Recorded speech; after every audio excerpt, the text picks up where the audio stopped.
The Saturday Night Special in Gary, Indiana, 1971 to 1978.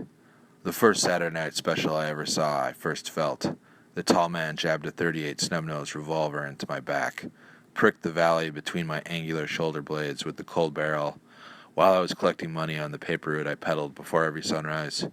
He shoved me down to the sidewalk, drove his steel toe into my ribs a few times, stomped the flat of his sole onto the back of my head, knocked out my front teeth. If I moved, I died, he snarled. For minutes, maybe hours, I hugged the sidewalk, expecting a bullet in my back. The first time I flinched. Any second now. He made away with $26, which came out of my pocket. That was the last time I rode that newspaper route or biked through Glen Park.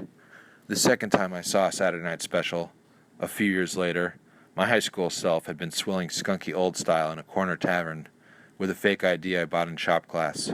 Dank-breathed, swimming in a beer buzz, I stumbled out into the alley, beeline to my car. A darting foot stopped the car door from closing. A pistol poked in. A hand snatched my shoulder, and I was rolling out on the pavement. "Give me your money," he screamed. The next day I found my forsaken wallet forlorn in the alley, missing the few crumpled bills that remained after a night of revelry.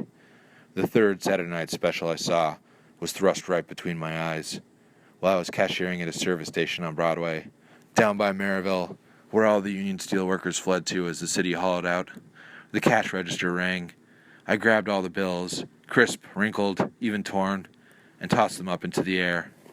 When he hunched to gather them, I ran out the door and into the dark, starry, moonlit night. I ran and ran and ran, shedding my polo shirt with the gas station logo embroidered on the chest.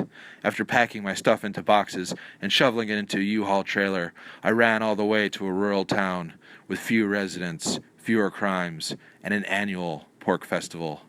The fourth Saturday Night Special I ever saw, I bought from a gun store, where the men were rumpled, unshaven, reeking of stale cigarette smoke, in baseball caps, unmolested by higher education.